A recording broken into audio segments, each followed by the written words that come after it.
실과 시간이에요. 자, 안전한 식생활의 실천하고 있는데요. 우리 오늘은 영양 만점 한 그릇 음식을 만들어요. 네, 요리 실습입니다. 근데 뭐 안타깝게도 직접적으로 교실에서 실습하기는 조금 어렵다는 거 여러분들도 이해하시죠? 그래서 어쩔 수 없이 뭐 영상으로 좀 배울 수밖에 없다는 점 선생님도 무척 아쉽습니다. 자, 우리는 밥을 먹을 때 반찬과 함께 밥을 먹죠. 우리에게는 너무도 당연한 것처럼 여겨지는데 우리나라에 처음 온 외국인들은 이걸 굉장히 놀라워한다고 해요. 물론 다른 나라도 메인 요리에 곁들여 먹는 사이드 디시라는 게 있기는 합니다. 근데 이거는 우리나라의 반찬하고는 개념이 조금 달라요. 말 그대로 메인 음식에 곁들여 먹거나 또는 메인 음식을 먹기 전에 애프타이저 또 후식 정도로 먹는 음식을 말합니다. 그래서 우리나라의 반찬이라고 하는 개념은 조금 생소해요, 외국인들한테. 심지어 음식점에 가면 막 공짜로 몇 번씩 더 달라고 하면 더 주는 거를 굉장히 놀라워한다고 합니다.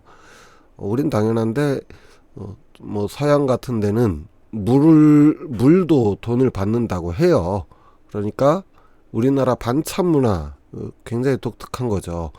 그런데 이런 우리나라의 반찬은 김치부터 시작해서 각종 나물류 등 종류도 매우 다양하고 음식점에서 더 달라고 하면 더 주기도 하고 밥과 함께 반찬을 꼭 먹어야 한다는 점에서 서양의 사이드 메뉴와는 다른 개념일 뿐만 아니라 이렇게 다양한 반찬과 함께 밥을 먹는 습관이 영양의 균형이 너무 좋아서 외국 사람들이 극찬을 한다고 합니다.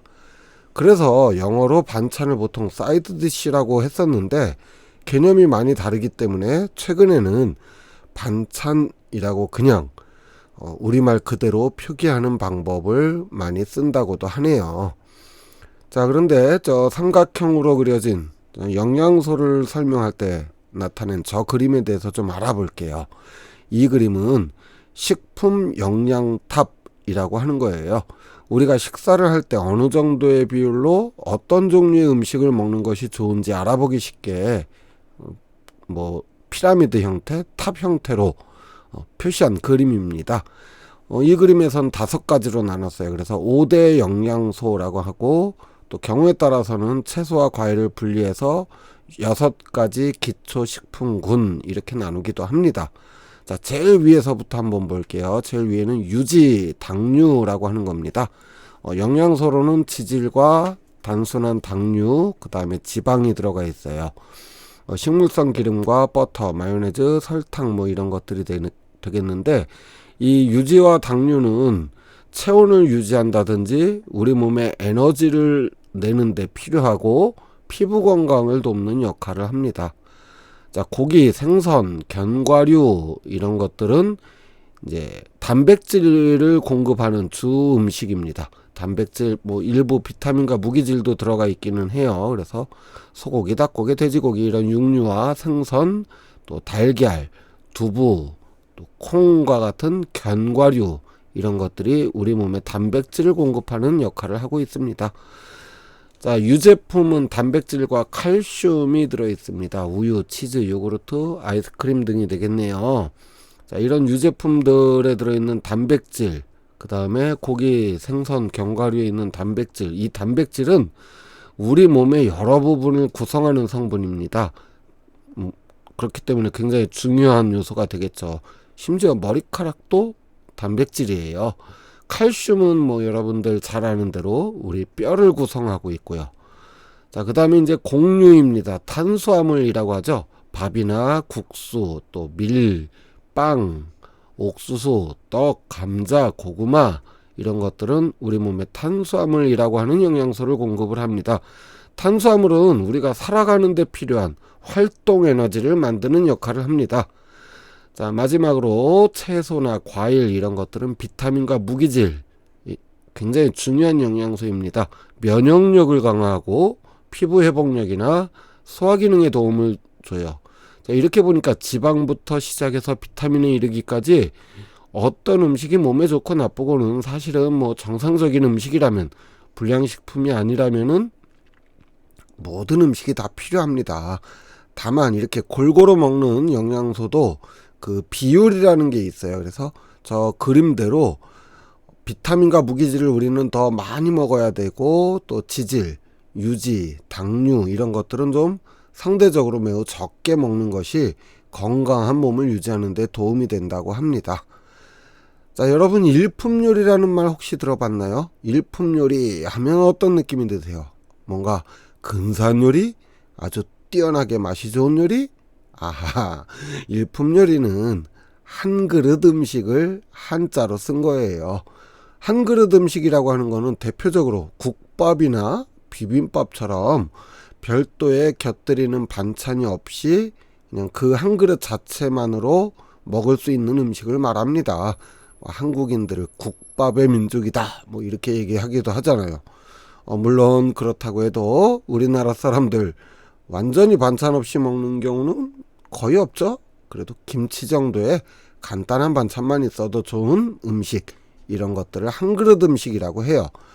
자, 그런데 이런 한 그릇 음식들은 단지 먹기에만 편한 것이 아니라 굉장히 골고루 모든 영양소가 들어가 있다는 게 특징입니다. 한 그릇 음식은 밥을 이용한 음식이 많아요. 아무래도 우리의 주식이 쌀이다 보니까 그렇겠죠. 밥은 탄수화물이라고 하는 영양소, 탄수화물은 우리가 살아가는 데 필요한 에너지를 공급한다고 그랬죠. 탄수화물을 공급을 하게 되는데, 여기에 이제 탄수화물에는 좀 부족한 비타민과 무기질 등을 통해서 면역력을 좀 돕고 피부에도 도움이 되는 야채와 채소를 넣고, 또 뭐가 빠졌어요? 그럼 단백질이 조금 부족하네요. 우리 몸의 여러 부분을 구성하는 단백질이 풍부한 계란을 얹으면 요리하기에 따라서 볶음밥 또는 비빔밥과 같은 영양 만점의 한 그릇 음식이 완성이 되는 겁니다. 자, 선생님은 비빔밥이나 볶음밥에 계란 후라이 하나 딱 얹어 있지 않으면은 그거 아니라고 생각을 하는데, 이유가 있었죠? 단백질을 공급하는 겁니다. 뭐 핑계라면 핑계일 수도 있고요. 자, 우리 교과서에 나와 있는 밥을 이용한 한 그릇 음식의 예를 한번 볼게요. 자, 우리가 좋아하는 김밥도 있고요. 비빔밥, 또 볶음밥, 또 카레라든지 하이라이스 종류와 같은 이런 덮밥 종류도 대표적인 한 그릇 음식이 되겠고요. 주먹밥 역시 한 그릇 음식이 됩니다. 자, 음식을 이제 만들어야 되겠죠. 음식을 만들기 위해서 제일 중요한 것은 당연히 안전과 위생이 되겠죠. 특히나 불을 사용한다든지 칼을 사용할 때는 각별히 조심해야 돼요. 몇 번을 강조해도 지나치지 않은 것이 안전이니까요. 안전만큼은 매우 중요하고 여러 번 강조해도 지나치지 않은 거예요. 그만큼 위생도 중요합니다. 위생도 결국은 우리 안전하고 연결되는 부분이니까 음식을 하기 전이라든지 또 음식을 먹고 나서 손을 깨끗하게 씻는 건 기본이고요. 조리도구나 식재료 등도 알맞은 방법으로 위생적으로 준비를 해야 되겠죠. 자, 그렇다면 조리 순서와 방법을 한번 알아보도록 할게요. 먼저 만들 음식을 정하고 조리 순서와 방법을 계획하고 알아봐야 되겠죠. 이때 가급적이면 모든 영양소가 골고루 포함되도록 다양한 식품으로 구성하고 알맞은 분량의 재료를 계획해야 되겠습니다. 음식을 만들 재료나 조리도구 등을 준비해야 되겠죠. 앞치마, 또 손 씻기 등의 위생 상태도 점검하고요. 가능하다면 머리수건이 있다면 머리수건까지 하는 게 훨씬 좋겠죠. 그 다음에 소화기는 어디 있는지 등도 미리 확인을 해 두어야 합니다. 자, 그 다음에는 이제 적당한 조리법에 맞춰서 음식을 만들어야겠네요. 역시나 안전 또 안전에 유의하면서 음식을 만들어요. 자, 그렇게 요리한 음식을 예쁘게 담아서 상을 차린 다음에 맛있게 먹으면 되겠네요. 하지만 더 중요한 게 있습니다. 바로 뒷정리예요. 당연한 말이지만 음식한다고 주방 어지럽혀 놓고 그냥 두면 안 되겠죠. 음식을 먹은 자리부터 시작해서 그릇, 조리도구 등을 깨끗하게 씻어서 정리를 해둬야 합니다. 특히 덥고 습한 여름철에는 음식물 쓰레기가 모이면 악취가 나기도 하고 무엇보다 벌레가 생기기 때문에 바로바로 분리수거해서 버릴 수 있도록 합니다.